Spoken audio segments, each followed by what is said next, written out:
Hello friends, good evening.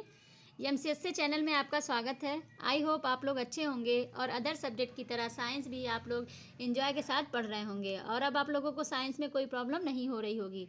अभी तक हम लोग साइंस के कई चैप्टर्स पढ़ चुके हैं, जैसे जीव विज्ञान की शाखाएं, वर्ग की, जैव विकास, मानव संरचना। मानव संरचना के अंतर्गत हम लोग पाचन तंत्र, अग्न्याशय, छोटी आंत, बड़ी आंत, लार ग्रंथियाँ, अंतःस्रावी ग्रंथियाँ, बहिःस्रावी ग्रंथियाँ, ये सब हम लोग पढ़ चुके हैं और मैं उम्मीद करती हूँ कि आप लोगों को सभी क्लास समझ में आए होंगे और क्वेश्चन सॉल्व करने में कोई प्रॉब्लम नहीं हो रही होगी। अब इसी के क्रम में हम लोग इस समय विटामिन और पोषक तत्वों के बारे में पढ़ रहे हैं। तो आइए क्लास को स्टार्ट करते हैं। पहला क्वेश्चन लेते हैं। तो पहला क्वेश्चन है इसमें, अधोलिखित में से कौन सा यौगिक एक विटामिन नहीं है? पहला option niacin, second option thyroxine, third option riboflavin, fourth option pyridoxine. तो आपको बताना है इसमें से कौन सा है जो विटामिन नहीं है। तो जल्दी से आंसर दीजिए, कमेंट कीजिए कौन सा ऑप्शन आपका राइट हो जाएगा। तो पहला ऑप्शन देखते हैं नियासिन। नियासिन जो होता है ये विटामिन B3 को बोलते हैं। नियासिन विटामिन B3 को बोलते हैं। और थायरॉक्सिन जो है ये एक प्रकार का हार्मोन्स है जो थायराइड ग्रंथि से स्रावित होता है। और राइबोफ्लेविन जो है इसको विटामिन B2 बोलते हैं, राइबोफ्लेविन को। और पायरिडॉक्सिन को विटामिन B6 बोलते हैं। तो आपको आंसर पता चल गया होगा कौन सा ऑप्शन आपका राइट है। आपका ऑप्शन नंबर सेकंड जो है ये राइट हो जाएगा। थायरॉक्सिन जो है ये एक हार्मोन्स है, ना कि विटामिन है, और ये थायराइड ग्रंथि से स्रावित होता है। और नियासिन का जो है वो B3 है, और राइबोफ्लेविन जो है विटामिन B2 है, और पायरिडॉक्सिन जो है विटामिन B6 है। तो ओके, इस प्रकार आपका ऑप्शन नंबर सेकंड जो है ये राइट हो जाएगा। नेक्स्ट क्वेश्चन देखते हैं। निम्नलिखित युग्मों में कौन सा सुमेलित नहीं है? आपको बताना इसमें से कौन सा सही सुमेलित नहीं है। पहला ऑप्शन थायमिन, बेरी, विटामिन डी सूखा रोग, विटामिन के बांझपन, नियासिन पेलाग्रा। तो आपको बताना कौन सा सही सुमेलित नहीं है। तो थायमिन जो है विटामिन B1 को बोलते हैं। थायमिन विटामिन B1 को बोलते हैं और इसकी कमी से बेरी नामक रोग हो जाता है, ये आपका राइट है। विटामिन डी की कमी से सूखा रोग या रिकेट्स हो जाता है, ये भी आपका राइट है। विटामिन के की कमी से इसमें दे रहा बांझपन, ये आपका गलत है। विटामिन के की कमी से रुधिर में थक्का नहीं बनता है, ये आपका गलत है। और विटामिन के का जो रासायनिक नाम है वो नेफ्थोक्विनोन है। नेफ्थोक्विनोन है, नेफ्थोक्विनोन है। और इसके जो प्रमुख स्रोत होते हैं ये हरी सब्जियां, अंडा, यकृत, आंत के जीवाणु इत्यादि होते हैं। तो आपका ऑप्शन नंबर थर्ड जो है ये गलत है। और नियासिन जो है इससे पेलाग्रा नामक रोग होता है, तो ये आपका राइट है। और ये बांझपन जो होता है ये विटामिन ई की कमी से होता है। विटामिन ई की कमी से प्रजनन संबंधी रोग हो जाते हैं। तो आपका ऑप्शन नंबर थर्ड जो है ये राइट हो जाएगा, ये आपका सुमेलित नहीं है। ओके, नेक्स्ट क्वेश्चन देखते हैं। केला जो एक फल के रूप में अत्यधिक मूल्यवान भोज्य पदार्थ माना जाता है, के प्रति 100 ग्राम में होता है? पहला ऑप्शन ऊर्जा की 416 किलो कैलोरी, सेकंड है ऊर्जा की 316 किलो कैलोरी, थर्ड है ऊर्जा की 216 किलो कैलोरी, फोर्थ है ऊर्जा की 89 किलो कैलोरी। तो आपको बताना है यदि एक केला हम खाते हैं या 100 ग्राम केला हम खाते हैं तो हमको कितनी कैलोरी ऊर्जा हमको मिलती है। 100 ग्राम केला खाने पे हमको कितनी ऊर्जा या एनर्जी मिलती है। तो जल्दी से कमेंट कीजिए कौन सा ऑप्शन आपका राइट हो जाएगा। तो केला जो है ये म्यूजेसी कुल का पौधा है।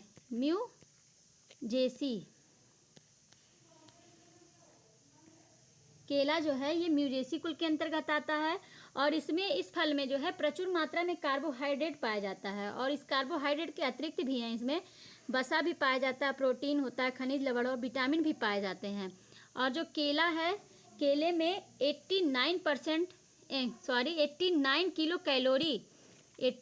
किलो कैलोरी जो होते हैं इसमें ऊर्जा प्राप्त होता है। ओके, तो आपका कौन सा ऑप्शन राइट हो जाएगा? आपका ऑप्शन नंबर फोर्थ जो है राइट हो जाएगा। 100 ग्राम केले यदि हम खाते हैं तो हमको 89 किलो कैलोरी ऊर्जा प्राप्त होगी। और इसमें कार्बोहाइड्रेट के साथ साथ वसा, प्रोटीन, खनिज लवण और विटामिन भी पाए जाते हैं। तो केला हम लोगों के लिए बहुत ही इम्पॉर्टेंट फल है और इसको हम लोगों को ज़रूर ही सेवन करना चाहिए एनर्जी के लिए, कार्बोहाइड्रेट के लिए। ओके, नेक्स्ट क्वेश्चन देखते हैं। फलियां अत्यधिक पौष्टिक होते हैं क्योंकि उनमें प्रचुर मात्रा में होती हैं।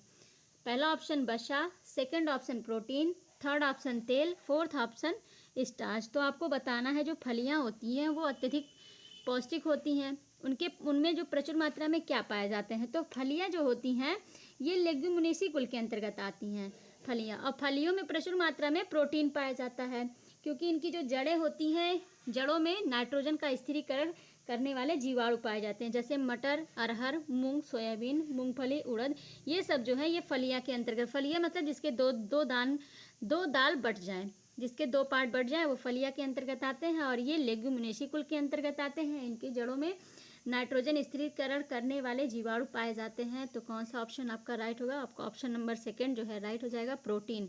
प्रोटीन जो है इसमें अत्यधिक पौष्टिक होते हैं और प्रचुर मात्रा में प्रोटीन पाया जाता है फलियों में। ओके, तो अगला क्वेश्चन देखते हैं। सर्वाधिक प्रोटीन मात्रा होती है, पहला ऑप्शन चने में, मटर में, सोयाबीन में, गेहूं में। तो आपको बताना है सबसे ज़्यादा प्रोटीन किस में पाई जाती है, इन सब में सबसे ज़्यादा प्रोटीन किस में पाई जाती है। तो जल्दी से कमेंट कीजिए कौन सा ऑप्शन आपका राइट हो जाएगा। तो प्रोटीन की जो सर्वाधिक मात्रा होती है ये सोयाबीन में पाई जाती है, और इसमें प्रोटीन का लगभग 40% पाया जाता है सोयाबीन में प्रोटीन। और मुख्यतः ये दलहनी फसलें या तिलहनी फसल हैं। ये सोयाबीन जो है ये दलहनी और तिलहनी दोनों फसल के अंतर्गत आता है, और सोयाबीन से दूध भी तैयार किया जाता है जो गाय के दूध के समकक्ष होता है। और मध्य प्रदेश में सोयाबीन जो है ये प्रमुख राज्य है, मध्य प्रदेश जो है सोयाबीन उत्पादक का प्रमुख राज्य है। तो सबसे ज़्यादा प्रोटीन किस में पाया जाता है? सोयाबीन में लगभग 40% पाया जाता है, और ये गाय के दूध के बराबर कार्य करता है। ओके, तो आपका ऑप्शन नंबर थर्ड जो है ये राइट हो जाएगा। नेक्स्ट क्वेश्चन देखते हैं। निम्नलिखित में से कौन सा प्रोटीन का सबसे अच्छा स्रोत है? आपको बताना है प्रोटीन का सबसे अच्छा स्रोत कौन सा है। पहला ऑप्शन चावल, सेकंड ऑप्शन मूंगफली, थर्ड ऑप्शन सेब, फोर्थ ऑप्शन ऊपर में से कोई नहीं। तो जल्दी से कमेंट कीजिए कौन सा ऑप्शन आपका राइट हो जाएगा। तो आपका ऑप्शन नंबर सेकंड जो है ये राइट हो जाएगा। मूंगफली जो होता है ये प्रोटीन का सबसे अच्छा स्रोत है, और यदि हम 100 ग्राम कच्ची मूंगफली खाते हैं तो ये 1 लीटर दूध के बराबर प्रोटीन प्राप्त होता है। 100 ग्राम कच्ची मूंगफली खाने से 1 लीटर दूध के बराबर प्रोटीन प्राप्त होता है, मिल्क के बराबर। तो हमारे लिए मूंगफली भी कितना इम्पोर्टेंट है हम लोग देख सकते हैं। तो इस प्रकार आपका ऑप्शन नंबर सेकंड जो है राइट हो जाएगा। ओके, नेक्स्ट क्वेश्चन देखते हैं। प्रोटीन की प्रचुरता वाले खाद्य पदार्थों में उपस्थित एमिनो अम्ल टायरोसिन के बारे में निम्नलिखित कथनों पर विचार कीजिए। निम्नलिखित कथनों में कौन सा सही नहीं है आपको बताना है।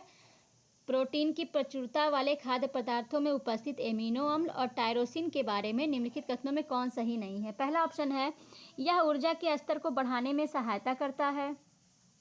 सेकंड है यह भावनात्मक और पर्यावरणीय दबाव का सामना करता है। तीसरा है यह उदासी से लड़ सकता है। फोर्थ है यह बुढ़ापे के लिए उत्तरदायी मुक्त मूलकों के विरुद्ध रक्षा कर सकता है। तो आपको बताना है प्रोटीन का इसमें कौन सा गलत है। प्रोटीन के बारे में जो दे रहा है इसमें कौन सा ऑप्शन आपका रॉन्ग है। तो टायरोसिन जो होता है एक ऐसा अमीनो अम्ल है जो मस्तिष्क में एड्रिनलिन या नार एड्रिनलिन और डोपामाइन आदि प्रकार के जो न्यूरोट्रांसमीटर्स का निर्माण करते हैं, और इनकी कमी होने से व्यक्ति जो है स्वयं को दुखी और सुस्त महसूस करता है। और टायरोसिन से शारीरिक सतर्कता और ऊर्जा को बढ़ाने में मदद करता है। तो आपका इसमें ऑप्शन नंबर जो है फोर्थ जो है ये रॉन्ग हो जाएगा। इसमें दे रहा है बुढ़ापे के लिए उत्तरदायी मुक्त, यहाँ मूर्खों नहीं मूलकों है, मुक्त मूलकों के विरुद्ध है, मुक्त मूलकों के विरुद्ध रक्षा करता है। तो ये आपका रॉन्ग हो जाएगा, क्योंकि ये आपको एनर्जी प्रदान करता है। प्रोटीन टायरोसिन नामक जो प्रोटीन है ये हमको एनर्जी प्रदान करता है। तो आपका पहला ऑप्शन सही हो गया, यह ऊर्जा के स्तर को बढ़ाने में सहायता करता है। प्रोटीन के बारे में ये सही है। भावनात्मक और पर्यावरणीय दबाव का सामना करता है, ये भी राइट है। और उदासी से लड़ सकता है, ये भी राइट है। आपका ये गलत है, यह बुढ़ापे के लिए उत्तरदायी मुक्त मूलकों के विरुद्ध रक्षा करता है, ये आपका गलत है। ओके, नेक्स्ट क्वेश्चन देखते हैं। गेहूं में रोटी बनाने के गुणों को प्रभावित करने वाला पदार्थ है। पहला option gluten, second globulin, third option glycine, fourth option है आपका लाइसिन। तो आपको बताना है कि गेहूं में रोटी बनाने के गुणों को प्रभावित करने वाला पदार्थ इनमें से कौन सा है। तो जल्दी से आंसर दीजिए, कौन सा ऑप्शन आपका राइट हो जाएगा। तो गेहूं की जो रोटी होती है वो सख्त गेहूं के आटे से बनाई जाती है, और सख्त मतलब कि जैसे कठोर होता है। तो गेहूं में ग्लूटीन नामक जो प्रोटीन की अधिकता पाई जाती है, और ये जो मुलायम होता है ये गेहूं, ग्लूटीन की मात्रा कम होती है। जो मुलायम गेहूं होता है उसमें ग्लूटीन की मात्रा कम होती है। ओके, तो आपका ऑप्शन नंबर फर्स्ट जो है राइट हो जाएगा। सबसे ज़्यादा गेहूं में ग्लूटीन नामक प्रोटीन पाया जाता है, जिससे ये कठोर होता है। ओके, नेक्स्ट क्वेश्चन देखते हैं। एक कठोर परिश्रम करने वाले पुरुष की दैनिक ऊर्जा की आवश्यकता होती है 3000 कैलोरी, 3000 कैलोरी, 2700 कैलोरी, थोड़ा सा रॉन्ग यहाँ पे हो गया, ये 3000 कैलोरी होगा, और ये 2700 कैलोरी होगा, और 4000 कैलोरी, 6000 कैलोरी। तो आपको बताना है कि जो व्यक्ति कठोर तपस्या करते हैं उनको दैनिक ऊर्जा के लिए कितनी कैलोरी की आवश्यकता होती है। तो जल्दी से कमेंट कीजिए कौन सा ऑप्शन आपका राइट हो जाएगा। तो एक कठोर परिश्रम करने वाले जो पुरुष होते हैं उनको लगभग 3500 से 4000 किलो कैलोरी दैनिक ऊर्जा की आवश्यकता होती है। 3500 से 4000 प्रतिदिन 4000 किलो कैलोरी की आवश्यकता होती है जो कठोर परिश्रम करने वाले पुरुष होते हैं। तो आपका ऑप्शन नंबर कौन सा राइट हो जाएगा। फोर्थ ऑप्शन आपका, थर्ड ऑप्शन आपका राइट हो जाएगा, 3500 से 4000 कैलोरी। ओके, नेक्स्ट क्वेश्चन देखते हैं। एक गिलास पानी पीने से कितनी कैलोरी मिलती है। पहला option 0, second option 15, third option 25, fourth option 50। तो आपको बताना है कि यदि हम एक गिलास पानी पीते हैं तो हमको कितनी कैलोरी में मिलती है। तो पानी जो होता है ये कैलोरी फ्री होता है, इसमें कोई कैलोरी नहीं मिलता है, और एक गिलास पानी पी लेंगे तब भी कैलोरी, जब इसमें मिलता ही नहीं है तो इसकी मात्रा कितनी हो जाएगी, 0 हो जाएगी। तो एक गिलास पानी पीने में हमको 0 कैलोरी मिलती है, कोई भी कैलोरी नहीं मिलती है। ओके, आपका ऑप्शन नंबर फर्स्ट राइट हो गया। नेक्स्ट क्वेश्चन देखते हैं। नाइट्रोजन एक आवश्यक अवयव नहीं है। पहला ऑप्शन क्लोरोफिल का, सेकंड ऑप्शन आरएनए का, थर्ड ऑप्शन डीएनए का, फोर्थ ऑप्शन कार्बोहाइड्रेट का। तो आपको बताना है कि नाइट्रोजन एक आवश्यक अवयव नहीं है किसका, इसमें से किसमें है जिसमें नाइट्रोजन नहीं पाया जाता है। ओके, तो जल्दी से कमेंट कीजिए कौन सा ऑप्शन आपका राइट हो जाएगा। तो देखते हैं हम क्लोरोफिल। क्लोरोफिल जो होता है ये हाइड्रोजन, कार्बन और अन्य तत्व जैसे कि ऑक्सीजन और नाइट्रोजन से बने एक बड़े कार्बनिक अणु होते हैं। तो आपका क्लोरोफिल में नाइट्रोजन मिल गया।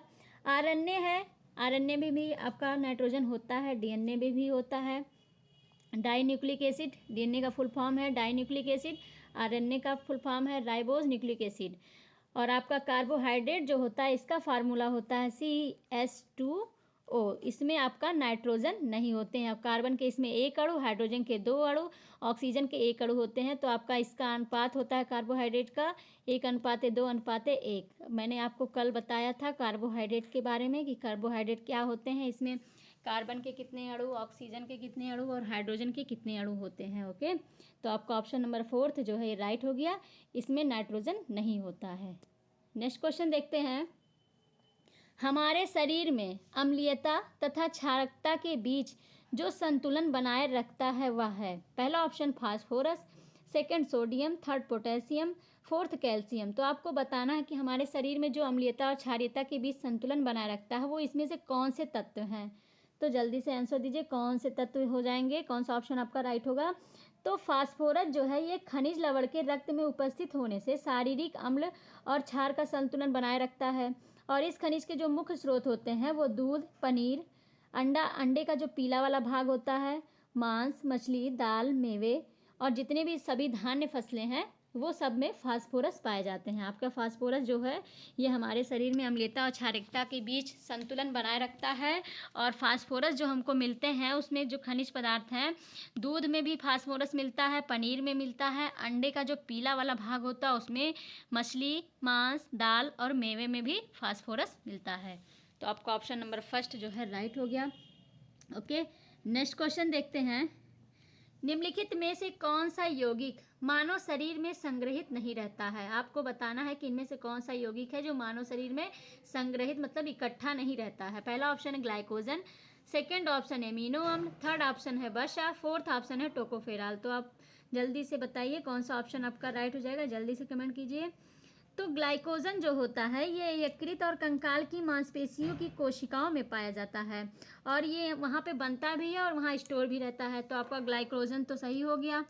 मानव शरीर में पाया जाता है कहाँ पे, यकृत और कंकाल की मांसपेशियों की कोशिकाओं में।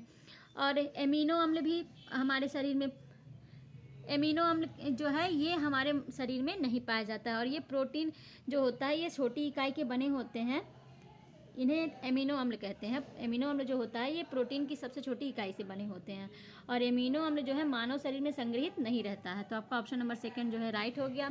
वसा जो है हमारे बसीय ऊतक में पाए जाते हैं और टोकोफेरॉल मतलब विटामिन ई होता है। ओके, तो आपका ऑप्शन नंबर कौन सा राइट हो गया, ऑप्शन नंबर सेकंड जो है ये राइट हो गया। एमिनो अम्ल जो होता है हमारे शरीर में इकट्ठा या संग्रहित नहीं होता है। ओके, नेक्स्ट क्वेश्चन देखते हैं।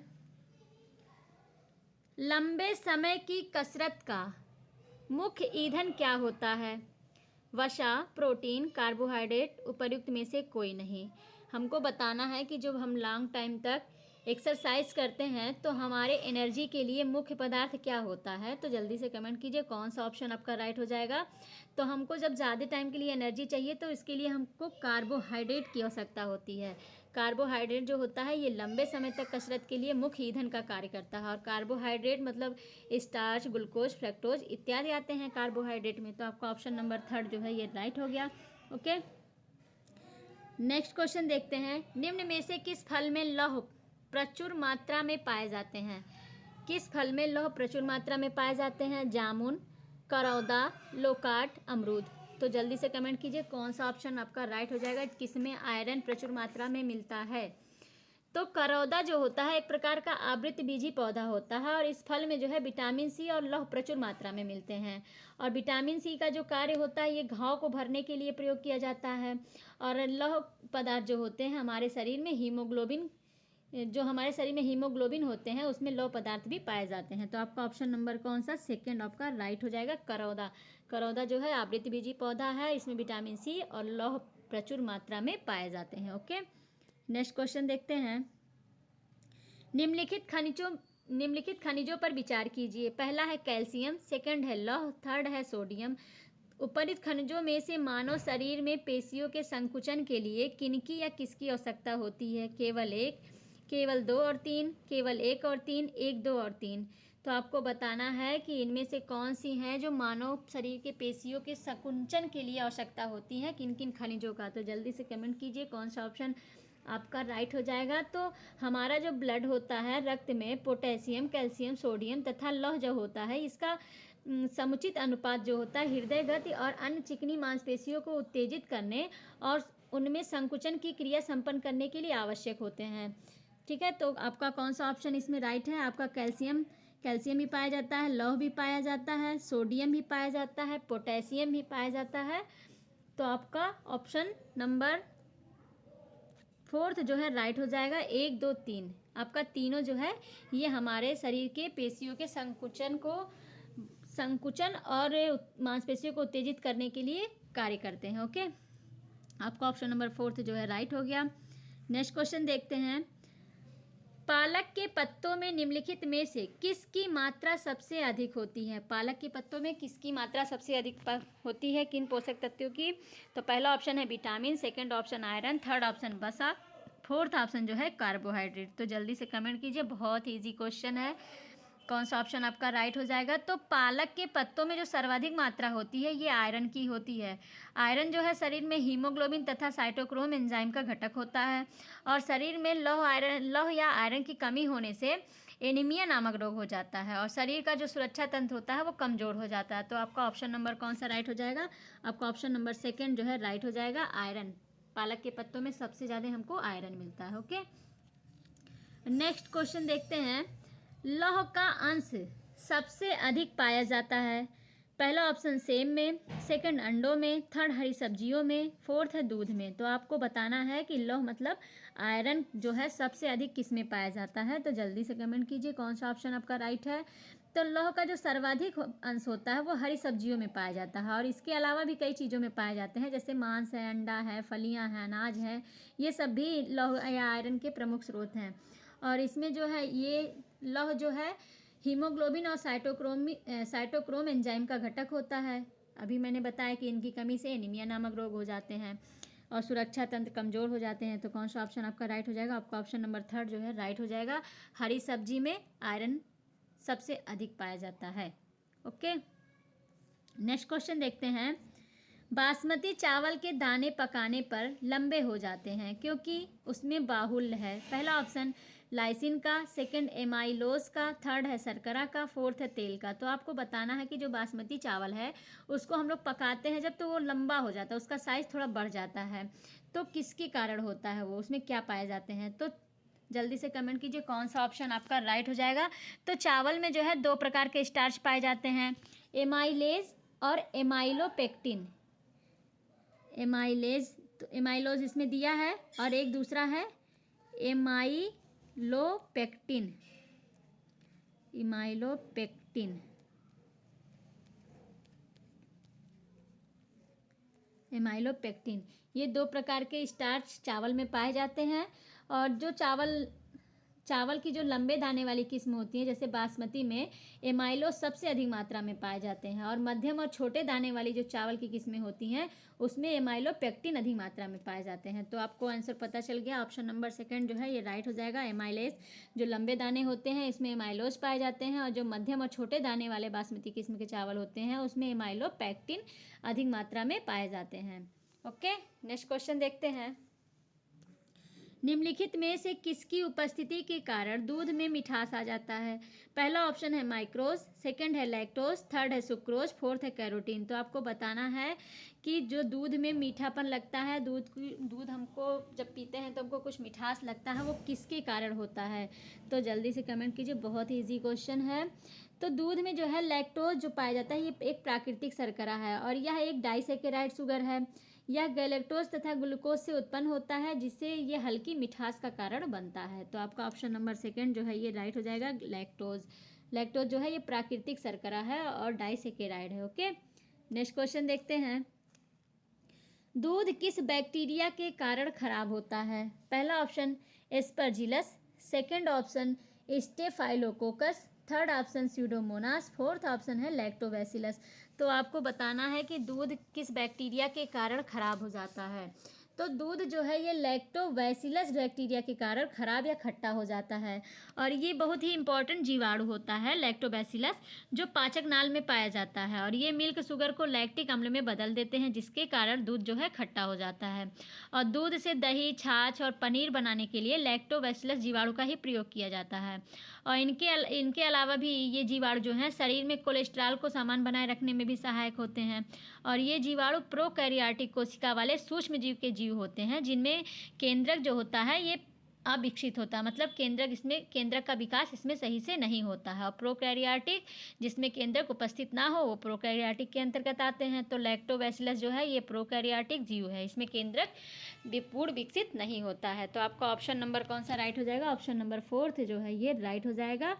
लैक्टोबैसिलस के कारण दूध खट्टा या खराब हो जाता है। ओके, नेक्स्ट क्वेश्चन देखते हैं।